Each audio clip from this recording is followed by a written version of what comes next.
Good afternoon. This week, yet another black man was shot, this time in the back in front of his children. I weep for my nation. Last night, a man was shot when two opposing protests clashed. He was reportedly wearing a logo that identified him as an alt-right member. I weep for my nation. This past few days, a hurricane hit the coast of Louisiana and devastated the city of St. Charles. I weep for my nation. I weep for a nation that lives in fear.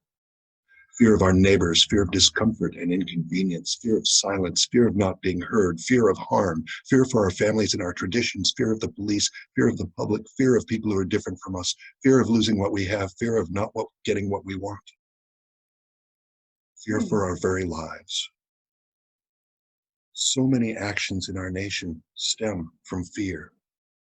On the left and on the right, we are warned that the other side will mean destruction of our way of life. And we listen and we fear.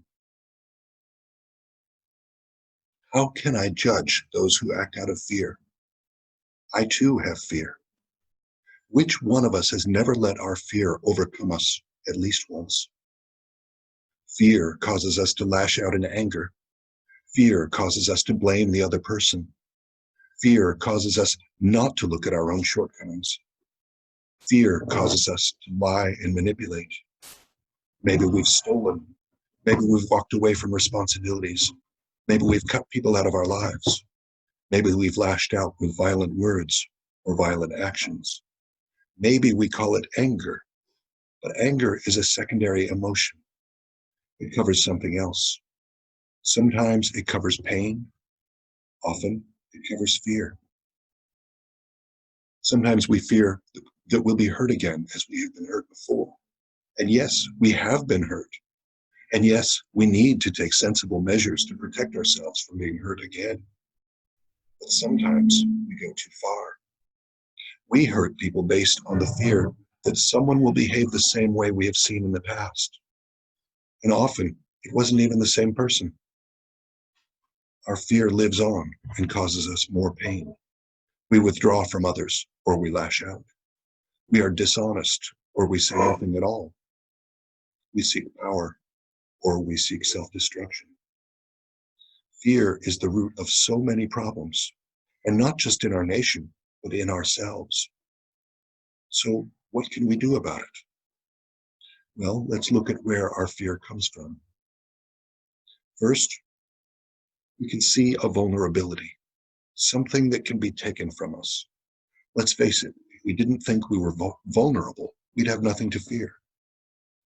Maybe we fear that someone will hurt us physically or emotionally, as we've been hurt before. We have a wound that we've bandaged as best we can, but we fear it will be reopened. Maybe we don't feel like we're good enough to have what we have, the job, the family, or the spouse. Maybe we're afraid this will be taken away from us by a boss, a vindictive coworker, or even treachery from someone close to us. Sometimes we fear based on past experience that has nothing to do with the present circumstances. Someone else hurt us, so this person might also. We let our past paralyze us. Sometimes these fears of loss are valid. We might lose our job, and it might seem like our lives are over. But life isn't over. Comfort may or may not be over for a while, but there is always another side. I had a friend who was afraid he was going to lose his job. For 15 years, he was afraid he was going to lose a job that he hated. He was too afraid of what he might lose to leave it. When he finally got fired, he was free to look for the kind of job he really wanted. And yes, it took a while, and that time in between wasn't comfortable. But he didn't die, and he eventually found a career that he loved. Many of the losses we fear aren't as bad as we think they are. But there's another element that contributes to fear. Not only do I have a vulnerability, but I am powerless to protect it. This feeling of powerless makes us do things we wouldn't otherwise do. Who will pay the rent if I don't? So I steal, lie, or manipulate. Who will protect my children from those people, whoever they may be, if I don't? So I become overprotective, angry, even hateful in order to maintain distance from those I fear. And sometimes a past experience of being powerless, such as in the case of trauma or childhood abuse, continues to make us feel powerless and out of control, even when the incident has long passed. I'm not saying that's wrong. It's perfectly normal until our trauma is healed, but it does cause problems in our relationships with others. In each of these situations, if I didn't feel powerless, I wouldn't have to do this. We feel alone. No one else cares, or no one could understand, and we're too ashamed or afraid to even think about telling someone what's really going on. Notice what just happened there. Our vulnerability reinforced our aloneness, yet we're vulnerable because we're alone. And we're alone, as we just saw, because we're vulnerable. How do we get out of that loop? We need help. I know, you're thinking, but he just said we can't ask for help because we're afraid. So where can we get help that we don't need to ask for? When I was first working the 12 steps, I was told to make a list of my fears and then ask why I had them. The answer always boiled down to one thing. I feared I was not enough. Not strong enough, not smart enough, not worthy enough, not good enough. I was alone and too afraid to ask for help, even from God. And without God, I was indeed not strong enough, not smart enough, and so on. But what if we don't actually have to ask? Psalm 139 tells us, before a word is on my tongue, Lord, you know it completely. God knows what we need before we ask. And Isaiah tells us, I will strengthen you and help you. I will uphold you with my righteous right hand. The question is not, will God help me? But will I let God help me? Why wouldn't we? Well, even though we may not want to admit it, sometimes we don't trust God. And sometimes there seem to be good reasons for this. God has failed us in the past, or we think he has. The truth is, we're still alive. And I finally realized every experience I had built me into the person I am today, even the painful ones, even the ones I wouldn't wish on my worst enemy, which is funny to say because I don't have an enemy anymore, at least not a human enemy.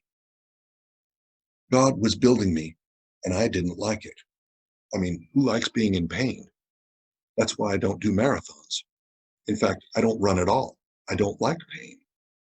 But if I wanted to run a marathon, I'd need to experience some pain. Luckily for me, that's not what I care about. But I do care about helping people who are struggling. How could I do that if I never struggled? As it turns out, God has made me rather well qualified in that area. And my qualifications continue to grow as I face new struggles. I don't like them. Sometimes I rebel against them. Often I rebel against them. But when I accept that God knows what he's doing much better than I do, I find more peace in my life. So let's imagine for a moment that we trusted God enough to let him protect us. He knows what we need. He has created us as he wants us to be. He will give us what we need. Not what we want, unfortunately, but what we need. Is anyone stronger than God? If God is protecting us, can anyone hurt us? Of course, this means we have to redefine what it means to be hurt. Justin Martyr, writing in the 2nd century, did this in words that still blow my mind. He wrote, "You can kill us, but you can't hurt us." Say what? You can kill us, but you can't hurt us. Think about that for a minute. Everything we think is important pales in comparison to what God has for us. But we forget. I forget.